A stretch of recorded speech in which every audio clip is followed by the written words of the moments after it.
네, 오늘 말씀은 예수님께서 말씀하신 아주 유명한 비유이죠. 바로 바리새인과 세리의 이야기입니다. 두 사람이 함께 기도하러 성전에 올라갔는데 바리새인은 기도하기를 하나님, 저는 다른 사람들 곧 남의 것을 빼앗는 사람이나 불의한 사람이나 간음하는 사람과 같지 않고 또 저기서 기도하는 세리와도 같지 않음을 감사하나이다. 저는 일주일에 2번씩 금식하고 모든 것에 11조를 냅니다 라고 했습니다. 얼마나 경건하고 의로워 보입니까? 정말 다른 사람들과 구별된 삶을 살고 있다고 자부할 수 있겠죠. 반면에 세리는 성전에 들어가서 감히 하늘을 쳐다볼 엄두도 못 내고 제단 멀찍이 서서 이렇게 기도를 했습니다. 하나님, 저는 죄인입니다. 이 죄인에게 자비를 베풀어 주소서. 그는 평소에 죄를 많이 지었는지 성전에서도 제단 가까이에 가지도 못하고 하늘을 쳐다볼 면목도 없이 그저 눈물을 흘리면서 회개의 기도를 하고 있습니다. 저를 용서해 주십시오. 여러분, 누가 더 의인입니까? 겉보기에는 바리새인이 훨씬 의로워 보이죠. 그러나 예수님께서 이 비유를 드신 이후에 이렇게 말씀하셨습니다. 14절 말씀입니다. 내가 너희에게 말한다. 이 사람이 저 바리새파 사람보다 오히려 의롭다고 인정을 받고 집으로 돌아갔다. 누구든지 자기를 높이는 사람은 낮아질 것이요 자기를 낮추는 사람은 높아질 것이다. 여러분, 이 비유의 핵심은 무엇이죠? 이 비유의 핵심은 하나님 보시기에 의라는 것은 행위가 아니라 상태라는 것입니다. 바리새인이 착각한 것은 자기가 거룩한 행위를 했으므로 의롭다라고 생각한 것입니다. 그러나 여러분, 바리새인의 기도를 보십시오. 행위는 의로워 보일지 모르겠지만 그가 생각하는 것은 뭡니까? 오로지 자기중심적인 생각, 비교, 추측, 정죄로 가득 차 있습니다. 그는 자기가 아닌 다른 사람들을 다 사기꾼, 불의한 사람, 간음한 사람으로 보고 있습니다. 게다가 함께 기도하러 올라간 세리와 비교하면서 뭐라고 얘기합니까? 나는 저 사람과 같지 않음을 인하여 감사드립니다. 이렇게 얘기했습니다. 그리고 또 뭐라고 말합니까? 저는 일주일에 2번씩 금식하고 모든 소득의 11조를 하고 있다고 자랑을 하면서 그 마음은 전혀 그렇지 않음을 보여주고 있는 것이죠. 여러분, 이런 행동을 우리는 뭐라고 부르죠? 위선이라고 합니다. 위선. 자기 마음속에는 온갖 탐욕과 음란과 거짓이 가득 차 있으면서 남들만 정죄하고 남들의 잘못을 가지고 뭐라고 하는 그 태도. 요새 말로 하면 뭐죠? 내로남불. 내가 하면 로맨스, 남이 하면 불륜. 이게 한자 성어가 아니고요. 우리나라 말입니다. 우리나라 말. 여러분, 이게 바리새인의 모습이면서 동시에 누구의 모습입니까? 우리의 모습이죠. 아, 참 위선이구나. 위선으로 가득 차 있구나. 이런 생각을 하게 됩니다. 반면에 세리는 어떻게 기도를 했습니까?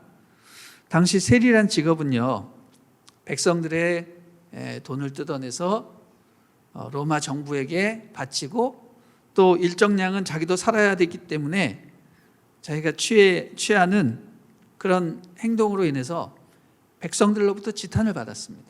사기꾼이라는 별명을 얻게 되었습니다. 그래서 죄인의 목록에 항상 끼어든 게 죄인이었습니다. 창기, 죄인. 자기가 살아가기 위해서 어쩔 수 없이 그런 삶을 살았지만 이 세리는 늘 죄책감에 시달렸던 것입니다. 실제로 그가 성전에 기도하러 온 이유는 무엇이겠습니까? 완전히 마음이 무너졌기 때문입니다. 내가 이렇게 살다가는 정말로 하나님으로부터 버림을 받을 수 있겠다라는 그런 절박한 심정으로 와서 성전에서 흐느껴 울게 된 것입니다. 그의 행위는 의롭지 못하지만 죄인의 모습이지만 그는 어떻게 했습니까? 그 현실을 직시했어요. 나는 정말로 죄인이구나. 그는 최소한 위선적이지 않고요. 그리고 양심이 살아있는 그런 사람이었습니다. 한마디로 그는 진짜로 회개하는 사람이었던 것입니다. 자, 여러분, 이 두 사람 중에 누가 의인인가요? 바리새인입니까? 세리입니까? 네, 예수님께서는 세리가 하나님으로부터 더 의롭다고 인정받고 그는 평안히 집으로 돌아갔다고 했습니다. 무슨 얘기예요? 용서받았다라는 얘기죠. 왜냐하면 그는 행위로는 죄인일지 모르지만 상태는 용서받았기 때문입니다. 다시 말해서 이 사람은 용서받은 죄인이 된 것입니다. 용서받은 죄인이 된 것입니다. 반면에 바리새인은 행위로는 의인처럼 보이지만 자신의 그 마음에는 온갖 종교적 외식으로 가득 차 있고 또 자기의 완악함을 알지도 깨닫지도 못하는 구제불능의 교만한 죄인으로 남아있는 것입니다. 그는 세리와 달리 집으로 평안히 갔다라는 말을 못 듣습니다. 무슨 얘기예요? 용서받지 못했다라는 것이죠. 여러분, 하나님 앞에 최고 불경죄가 뭔지 아십니까? 그 죄는 간음이나 살인이나 도둑질 이런 범죄가 아니라 바로 교만죄입니다. 교만죄. 교만이란 무엇입니까? 바로 인간이 하나님이 되고자 하는 것이죠. 그것을 우리는 원죄, 영어로 오리지널 신이라고 하죠. 창세기에서 뱀이 하와를 꼬실 때 뭐라고 말을 했나요? 너도 저 선악과를 따먹으면 눈이 밝아져 하나님처럼 될 것이다. 이렇게 말을 했습니다. 뱀이 이야기를 들은 하와가 즉시 호기심을 갖고 내가 하나님처럼 된다고 하면서 그 금단의 열매를 따서 옆에 있던 아담과 함께 같이 나눠 먹은 것입니다. 인간이 피조물인 주제에 하나님처럼 되고 싶어서 그 열매를 따먹게 된 것입니다. 선악과를 따먹었다라는 행위는 뭐냐? 일종의 폐륜인 겁니다. 폐륜. 무슨 폐륜이냐? 이를테면 아들이 아버지처럼 되려고 하는 것이죠. 아버지가 나를 낳아줬는데 아들이 아버지 행세를 하면서 아버지에게 이래라 저래라 명령을 하는 것입니다. 로마서에도 나오죠. 토기장이 비유가 나오지 않습니까? 토기장이가 그릇을 자기 마음대로 만들 권한이 없냐고 바울이 말합니다. 토기장이신 하나님께서 그릇을 원하시는 용도로 만들어서 사용을 하시려고 하는데 갑자기 그 토기장이한테 말을 하는 거예요. 아니 왜 나를 이렇게 만들었어요? 왜 나를 이렇게 쉽게 깨지는 질그릇으로 만들었습니까? 왜 내가 쟤보다 더 작고 못생겼어요? 이렇게 대드는 거예요. 바로 피조물인 인간이 하나님처럼 되고자 하는 것, 이게 바로 원죄요 교만이라는 것입니다. 이 원죄로 인해서 세상의 모든 비극이 시작이 된 겁니다. 그리고 그 결과로 우리 모두는 다 죽음에 이르게 된 것입니다. 여러분, 선악과는요, 원래 그 이름이 선악을 알게 하는 나무였습니다. 그 나무의 열매를 먹으면 그 이름처럼 선악을 알게 된다는 것이죠. 사탄이 인간을 유혹할 때 한 말, 너가 이 열매를 먹으면 눈이 밝아져서 선악을 알게 되는데 하나님처럼 될 것이다 라고 한 말은 틀린 말이 아니었습니다. 그 말처럼 인간은 실제로 선과 악을 구별하게 된 것입니다. 원래 선과 악을 구별하는 것은요, 하나님만이 하셨습니다.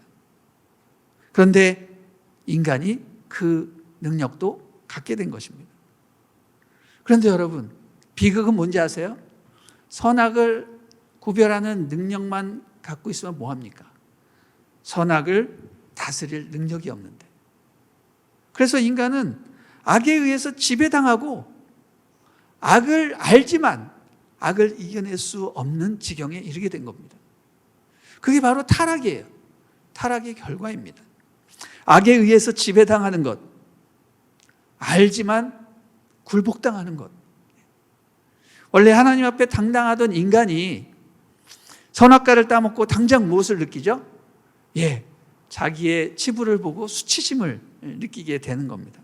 원래 하나님 앞에 당당했던 존재가 자기의 벌거벗은 것을 보고 수치를 느끼는 것입니다.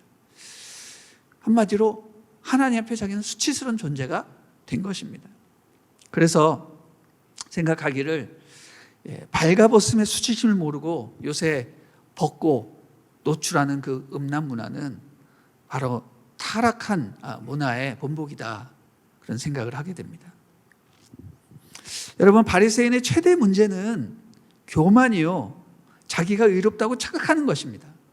의롭다는 것은 자기가 결정하는 것이 아닙니다. 무엇을 행해서 의로워지는 것도 아닙니다. 중요한 것은 마음가짐입니다. 하나님으로부터 인정을 받아야 하는 것이죠. 그러므로 늘 우리는 어떤 상태를 가져야 됩니까? 낮아진 마음 자세, 겸손한 마음, 자기를 낮추는 그런 자세가 필요한 것입니다.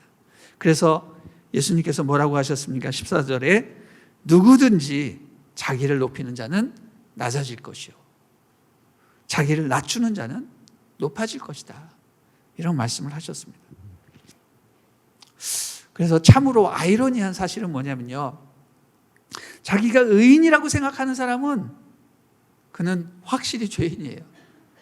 반면에 자기가 심각한 죄인이라고 고민하는 사람은 성인의 반열에 오를 자격이 있는 것입니다. 사도 바울의 경우 자기를 뭐라고 얘기했습니까? 죄인 중에 괴수라고 말했습니다. 그런 것을 보니 사도 바울은 성인이라 불려질 자격이 있는 것이죠. 하나님 앞에서는 자기를 낮춰야 됩니다. 자기를 낮춰야 하나님이 인정을 하시고 그의 기도를 들으시고 그를 의인으로 여겨주십니다. 아멘.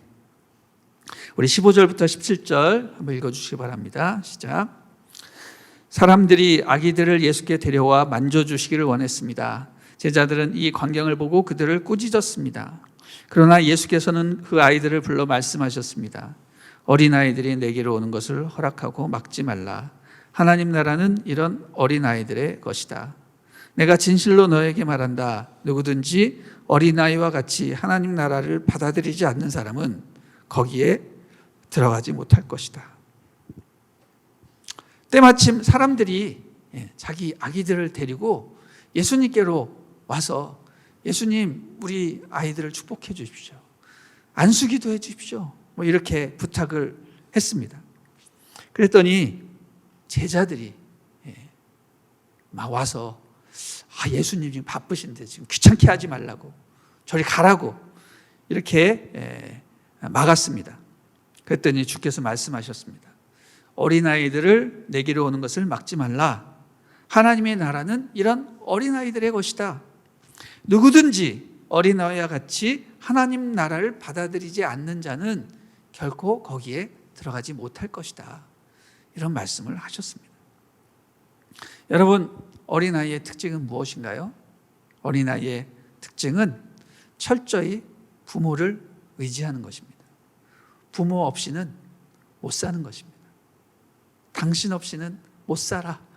이게 바로 어린아이의 특징입니다. 그리고 또 어떤 특징이 있습니까? 어린아이는 무조건 받아들이는 그런 순수한 마음이 있습니다. 어린아이들이 판단하고 재고 계산하나요? 그렇지 않습니다. 어린아이는 무조건 믿고 의심하지 않고 판단하지 않고 그대로 받아들이는 것입니다.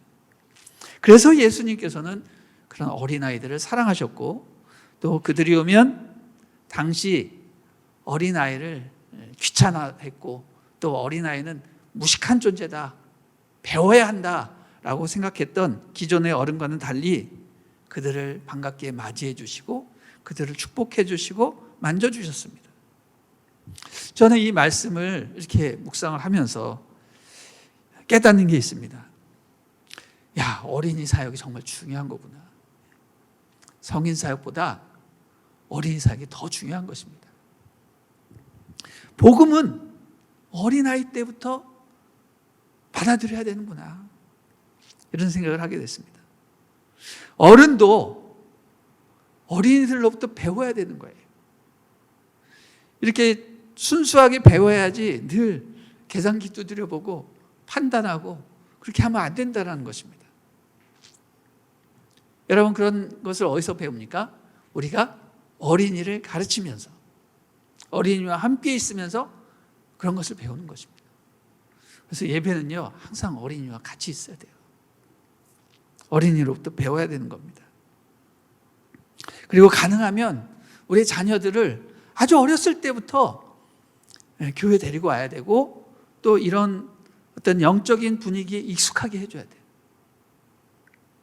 아, 그게 참 중요하구나. 새벽 예배, 철야 예배, 어른, 애들이 뭘 알아들어, 이런 생각이 아니라 그냥 같이 와야 돼요. 여기 우리 정현재 집사님 딸 항상 데리고 오시잖아요. 이런 게 되게 중요한 거예요. 그러면서 분위기와 문화를 배우고 익히는 것입니다. 자녀들을 영적인 자리에 늘 함께 있게 하는 훈련이 되게 중요하다는 것이죠. 제가 아는 후배 목사가 있는데요, 참으로 경건한 목사입니다. 새벽 기도도 되게 잘해요. 왜 이렇게 새벽 기도 잘하냐 이렇게 물어봤더니 자기는 아버님이 일찍 돌아가셔가지고 어머님이 자기를 낳자마자 새벽 기도 데리고 다니셨대. 왜? 새벽 기도를 나오면 아기를 볼 수가 없으니까 그냥 애를 업고 그냥 계속 새벽 기도를 참석하신 거예요. 새벽 예배, 금요 철야 예배, 교회 나올 때마다 아기를 그냥 업고 평생 그렇게 사신 거예요. 그래서 그때 목사님 설교 다 알아들었냐 이제 물어봤어요. 전혀 못 알아들었지만 마치 졸릴 때 부르는 저기 자장가와 같이 그렇게 들렸지만 그래도 너무 평화롭고 분위기가 아늑했다라는 거예요. 그래서 자기는 새벽 기도가 제일 편하대요. 기도가 저절로 되고 교회 분위기에 아주 익숙해진 것이죠. 여러분, 이런 거예요. 우리가 경건의 훈련을 아주 어려서부터 하는 것이 매사에 복이 임하는 것입니다. 한 살이라도 어려서 경건 생활을 해야 되겠다, 이런 생각을 하게 됩니다. 여러분, 오늘 말씀처럼 위선적인 신앙생활을 버리고 순수하고 어린이같이 주님 앞에 나오기를 노력하십시오. 여러분, 기분이 울적하면요, 그냥 집에 가지 마시고 교회에 오셔서 기도하세요. 눈물을 흘리고 하나님 앞에 기도하면요, 마음이 평안해지면서 마음이 정화된 느낌을 갖고 오늘 말씀처럼 평안히 집으로 돌아가시게 될 것입니다. 하나님은 여러분의 업적과 행위보다 여러분의 상태를 귀하게 여기십니다. 하나님만 의지하십시오. 늘 겸손하게 자기를 낮추고 주님을 의지하면 주님께서는 여러분을 의롭다 여기시고 여러분의 모든 죄책감과 모든 문제를 다 벗어버리게 하시고 여러분을 평안히 집으로 보내실 것입니다. 집으로 보낸다라는 말은 무엇입니까? 하나님의 품으로 들어가게 된다라는 것이죠. 그런 놀라운 축복이 오늘 하루 여러분의 삶 가운데 넘치기를 주님의 이름으로 축원합니다. 아멘.